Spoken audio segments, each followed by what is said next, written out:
Function के आधार पे, on the basis of the functions, कौन कौन से काम वो करते हैं उनके आधार पर कुछ टिश्यू, एनिमल टिश्यू में बनाए गए हैं, उनके पार्ट्स बनाए गए हैं। कौन कौन से बनाए गए हैं? जैसे एपिथेलियल टिश्यू बनाया गया है, कनेक्टिव टिश्यू बनाया गया है, मस्कुलर टिश्यू बनाया गया है, नर्वस टिश्यू बनाया गया है, ब्लड तो फिर एक टाइप का टिश्यू है, ये पहले हम बता चुके हैं। ठीक है, तो अब सबसे पहले आता है आपका एपिथेलियल टिश्यू, इसको देखते हैं।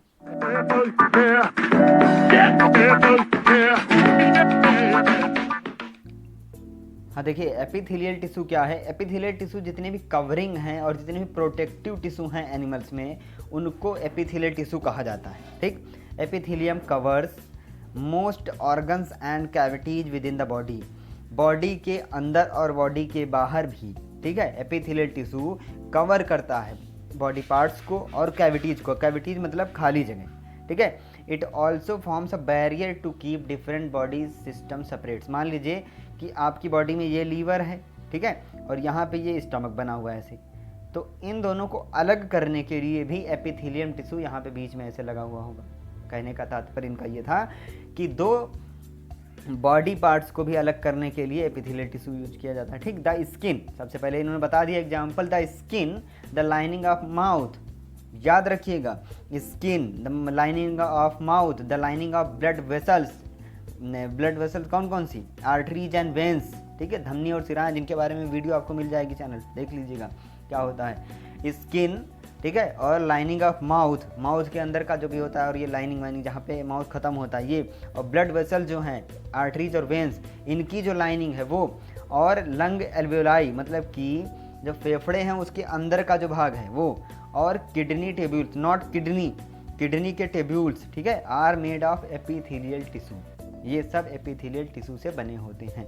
ठीक है, epithelial tissue cells are tightly packed होती हैं। देखिए, इनका मेन काम ये है कि ये किसी चीज़ को कवर करती हैं, तो ये टाइटली पैक्ड होंगी। देखो, टिश्यू हैं तो ये सेल्स से मिलके बनी होंगी। ठीक है, सेल्स से मिलके बनी होंगी, तो इनकी जो सेल्स हैं वो टाइटली पैक्ड होती, मतलब एक दूसरे में एकदम जुड़ी हुई होती, बीच में इनके बहुत ही कम, देखिए इसमें लिखा होगा अभी कि they have only a small amount of cementing material between them, इनके बीच में चिपकाने के लिए कुछ सीमेंटिंग मटेरियल यूज किया जाता है, और no, almost no intercellular space. देखिए यहाँ पे लिखा है ऑलमोस्ट, हमने कहा था NCERT में जहाँ भी इस तरीके के शब्द आए वहाँ पे ध्यान रखिएगा, ऑलमोस्ट लिखा है मतलब कि लगभग इनमें जो है इंटरसेलुलर स्पेस नहीं होता है। ठीक है, आगे देखते हैं।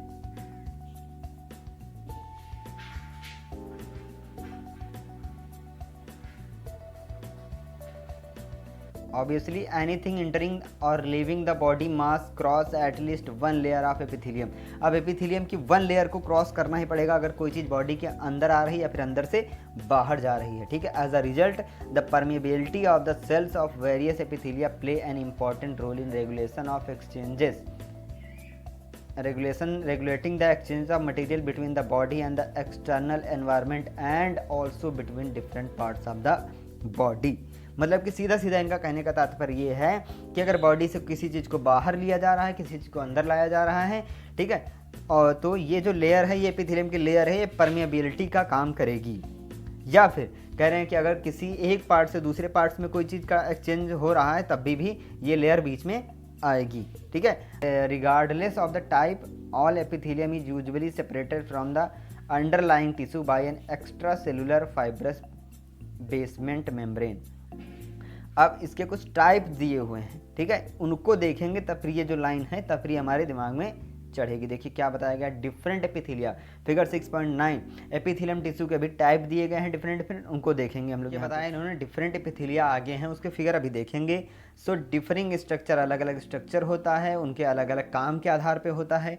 ठीक है, एग्जाम्पल उन्होंने बताया है कि सेल्स लाइनिंग ब्लड वेसल्स, जो ब्लड वेसल्स होती हैं या फिर लंग एल्वेलाई में होती हैं, where transportation of substances occurs through a selectively permeable surface. यानी कि कह रहे हैं कि जो लंग एल्वेलाई और जो वेसल्स में जो ये पाई जाएंगी एपिथेलियम, जो एपिथेलिया पाई जाएंगी, वो उनका काम क्या होगा, ट्रांसपोर्टेशन, तो वो उस हिसाब से वहाँ पर काम करेंगे। ठीक, अब आगे देखिए, आप अभी जब डायग्राम देखेंगे, इनके बारे में पढ़ेंगे तो फिर आपको चीज़ें क्लियर होती हुई चलेंगी।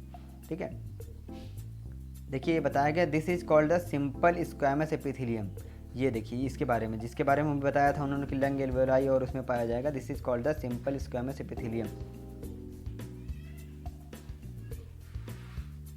यानी कि कहने का तात्पर्य उनका ये था सिंपल सा कि लंग एल्वेलाई और जो वेसल्स हैं वहाँ पर सीधा सीधा उनका काम और कुछ है ही नहीं, सिर्फ उनका ट्रांसपोर्टेशन, मतलब कि जैसे एक पाइप है, सिंपल ऐसे सीधा सीधा पाइप है, उसमें कुछ पानी जा रहा, जाने दो, बस उसका काम क्या है कि पानी उस पाइप से बाहर ना निकले। ठीक है, सेम यही सिंपल स्क्वैमस एपिथेलियम करती हैं। वो ऐसे वहाँ पे एक क्लियर सा वो बना देती हैं कि इसमें से कुछ भी आए जाए, उनका कुछ काम नहीं, बस उनका काम यह है कि उससे बाहर न जा पाए। ठीक है, तो सिंपल स्क्वैमस एपिथेलियम, स्क्वैमा मीन्स क्या होता है, स्केल, एक स्केल की तरीके सीधा सीधा। ठीक है, तो ये स्क्वैमस एपिथेलियम का देखिए ये वाला ये डायग्राम बना हुआ है, इसमें इस तरीके की ये होती है। ठीक,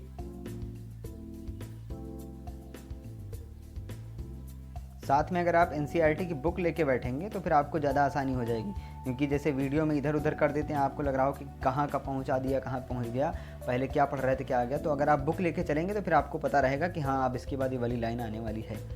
ठीक है, आगे देखिए, simple squamous epithelium cells are extremely thin, मतलब ये जो हमने अभी जिसका देखा सिंपल स्क्वैमस, इनकी जो सेल्स हैं वो एक्सट्रीमली थिन नहीं होती, एक्सट्रीमली थिन मतलब बहुत ज़्यादा ही पतली होती हैं और फ्लैट होती हैं एकदम। ठीक, और ये एक दूसरे से जुड़ी रहती है। मान लीजिए कि ये एक सेल है, दूसरी सेल ये है, इसके ऐसे जुड़ी रहेगी, तीसरी इसके आगे से ऐसे ऐसे करके ये जुड़ी रहती है, इनके बीच में बिल्कुल भी जगह नहीं पाई जाएगी। ठीक है, the esophagus and the lining of mouth are also covered with squamous epithelium. और इन्होंने बता दिया, पहले हमने अभी पढ़ा था कि ब्लड वेसल्स, लंग्स एल्वेलाई, अब इन्होंने बताया ईसोफेगस और माउथ जो है ये भी इसी से कवर रहता है। ठीक है, the skin which protects the body is also made of squamous epithelium. 5 चीज़ें इन्होंने बता दिया, स्किन बता दिया, 5 चीज़ें कौन कौन से बताई। सबसे पहले बताई इन्होंने lung alveoli, blood vessels, oesophagus और माउथ, और अब स्किन बता दी। 5 चीज़ें सिंपल स्क्वैमस एपिथेलियम से बनी हुई हैं। स्किन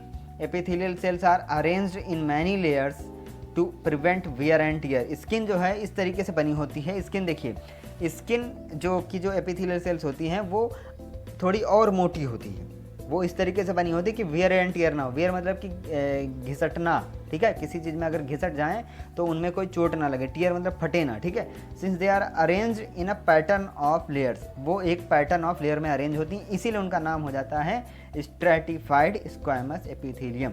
अब देखिए थोड़ा सा समझिए इसको, ज़रा ध्यान दीजिएगा, यहाँ पे थोड़ा सा आपकी फोकस की ज़रूरत है कि देखिए यहाँ पर इन्होंने बताया है कि ये है स्क्वैमस एपिथेलियम और ये भी स्क्वैमस एपिथेलियम है। ये वाली है सिंपल स्क्वैमस एपिथेलियम, यानी कि इसमें बस सेल्स की एक ही सिंगल लेयर है। लेकिन स्ट्रैटिफाइड में क्या है, वही लेयर, एक लेयर, एक जैसे हमने ये बताया था, एक सेल दूसरी सेल ऐसे, तो इसके नीचे भी सेल ये मोटी हो जाती है। बस इन दोनों में डिफरेंस बस इतना है। और ये कहाँ पाई जाती है, स्किन में पाई जाती है स्ट्रैटिफाइड। क्यों? क्योंकि इसको चीज़ों कहीं रगड़ जाए, स्किन जैसे रगड़ जाती कहीं पे, है ना, इस चीज़ से रक्षा करने के लिए, उसको बचाने के लिए, प्रोटेक्ट करने के लिए, सीधी लैंग्वेज में अगर बोलें प्रोटेक्ट करने के लिए। ठीक है, देखिए इसके बाद आता है जहाँ पर एब्जॉर्प्शन और सिक्रीशन पाया जाता है, वहाँ पर यही वाली जो अभी जिनके बारे में हम पढ़ के आए हैं, ये एक पिलर की तरह बन जाती है। वहाँ पे ऐसे कॉलमनर बन जाती है, कॉलमनर मतलब पिलर की तरह ऐसे खड़ी हुई होंगी। ठीक, कहाँ पे, इनर लाइनिंग ऑफ इंटेस्टाइन में, इंटेस्टाइन की इनर लाइनिंग में। ठीक है, ये एपिथेलियल सेल्स पाई जाएंगी। ठीक है, इनका काम क्या होता है कि ये चीज़ों को जहाँ पे जैसे मान लीजिए कुछ एब्जॉर्ब करना है, कुछ सिक्रीट करना है वहाँ पे। अब ये पहले आपको बता दिया गया है कि ये इंटेस्टाइन में, आगे देखिए अभी दिस कॉलमनर बता दिया इन्होंने, पिलर लाइक होता है। Epithelial facilitates movement across the epithelial barrier, उसमें ये मूवमेंट कराते हैं। In the respiratory tract the columnar epithelial tissue also has cilia. ठीक है, आप समझिए, बताया इन्होंने रेस्पिरेटरी ट्रैक्ट हमारा जो होता है जिसमें हम ऑक्सीजन लेते हैं, छोड़ते हैं, उसमें जिसमें एयर पास होती रहती है। ठीक है, उसमें जो ये पाई जाती हैं उनमें कुछ सिलिया भी पाई जाती हैं इनके साथ में। सिलिया क्या होती हैं, हेयर लाइक स्ट्रक्चर होते हैं। मतलब कि मान लीजिए कि ये आपका टिश्यू है, देखिए ये आपका मान लीजिए कि ये एपिथेलियल सेल है जो अभी जिसके बारे में हम पढ़ रहे हैं, वो यहाँ पे है कॉलमनर एपिथेलियल। ठीक है, सेल एक है, ये है मान लीजिए। ठीक, इसमें इन्होंने बताया कि ये एक सिलिया भी ऐसे लगी, ये ऐसे हेयर लाइक स्ट्रक्चर भी लगा होगा पतला सा। इसका काम क्या होता है कि चीज़ों को आगे की तरफ बढ़ाना। तो जो हमारे जिसमें ऑक्सीजन जो हमारा रेस्पिरेटरी ट्रैक्ट है उसमें म्यूकस भी रहता है। आपने देखा होगा जब जुकाम होता है तो नाक से बाहर निकलता है, वो हमेशा रहता है। ठीक, तो उसको आगे पीछे करने के लिए सिलिया हेल्प करती है। ठीक है, देखिए यही इसमें इन्होंने बताया है, these cilia can move and their movement pushes the mucus forward to clear it, मतलब ये म्यूकस को आगे बढ़ाता रहता है। ठीक, this type of epithelium is the ciliated columnar epithelium, इसीलिए उसका नाम हो गया सीलिएटेड कॉलमनर एपिथेलियम। मतलब जिस तरीके से काम उस तरीके से नाम, ठीक है, जैसा नाम वैसा काम। तो यहाँ पे जैसा नाम वैसा काम नहीं है, जैसा काम वैसा नाम हो गया, ठीक है। इसके बाद देखिए दिया गया क्यूबॉइडल एपिथेलियम। क्यूबॉइडल एपिथेलियम बहुत आसान है, इसको देख लीजिए, पहले इसका डायग्राम देख लेते हैं। ये बना हुआ देखिए आपका क्यूबॉइडल एपिथेलियम, ठीक है, ये इस तरीके से बना हुआ है। इसका ये क्या है, यहाँ पे देखिए cuboidal epithelium with cube shaped, cuboidal नाम में ही लिखा हुआ क्यूबॉइडल, तो बस सिंपल सा है कि क्यूब शेप्ड सेल्स में पाई जाएंगी। फॉर्म्स द लाइनिंग ऑफ, कहाँ पाया जाता है, याद रखिए किडनी के ट्यूब्यूल्स में पाया जाएगा और डक्ट्स ऑफ सेलिवरी ग्लैंड्स में पाया जाएगा। यानी कि ये किडनी में नहीं पाया जाएगा, किडनी में जो उसके ट्यूब्यूल्स हैं उसकी उससे किडनी से जो निकले हुए पाइप हैं उनसे, ठीक। सेलिवरी ग्लैंड में नहीं पाया जाएगा, सेलिवरी ग्लैंड की डक्ट्स में, उसकी पाइप में पाया जाएगा। Where it provides mechanical support, वहाँ ये क्या करता है, वहाँ है तो कुछ तो करता होगा, वहाँ पे मैकेनिकल सपोर्ट देता है। Epithelial cells often acquire additional specialised and gland cell, कभी कभी ये अपने से आगे भी, जैसे इनका जो काम है वो तो करती कुछ और काम करने लगती हैं, कि स्पेशलाइजेशन इनके अंदर आ गया, कुछ ग्लैंड कुछ एक्सक्रीट भी करने लगी, तो इनके अंदर कुछ ग्लैंड सेल पहुंच गई तो ये कुछ सिक्रीट करने लगी, ठीक है। तो ये which can secrete substance and as at the epithelial surface sometimes a portion of the epithelial tissue folds inward and multi cellular gland is form. मतलब कह रहे हैं कि ये सेल पहले ऐसे नॉर्मल हुआ करती थी, ठीक, उसका काम अभी जो हमने बताया कि बस कवर करना, लेकिन कभी कभी इसमें कोई एक ग्लैंडुलर सेल पहुंच गई जो कुछ सिक्रेट करती है, तो ये मुड़ जाती है, इसे फ्लो फोल्ड कर जाती है, फिर ये बन जाती है ग्लैंड बन जाती है, इसीलिए इसका नाम हो जाता है ग्लैंडुलर एपिथेलियम। ग्लैंड्स वो होती है जो कुछ सिक्रेट करती हैं, ठीक है। अब मुझे उम्मीद है कि आप समझ गए होंगे, जो भी चीज़ इसमें नहीं समझ में आई तो आप नीचे लिखिए और बताइए, बाकी आगे हम लोग एक एक टॉपिक को रोज़ पढ़ेंगे, इसमें डेली का डेली हम लोग देखते हुए चलेंगे। अभी हो गया आपका एपिथेलियल टिश्यू जो कि एनिमल टिश्यू के अंतर्गत था। अब अगला जो होगा वो होगा हमारा ये कनेक्टिव टिश्यू, जिसको हम लोग अगले पार्ट में देखेंगे। इसके अलावा अगर अभी आपने पीछे की नहीं देखी तो ये जो थंबनेल बन के आने क्लिक करिए और देखते चलिए, क्योंकि अगर आपने पीछे के पार्ट्स अभी नहीं देखे हैं तो ये चीज़ें आपको एकदम समझ में नहीं आएंगी।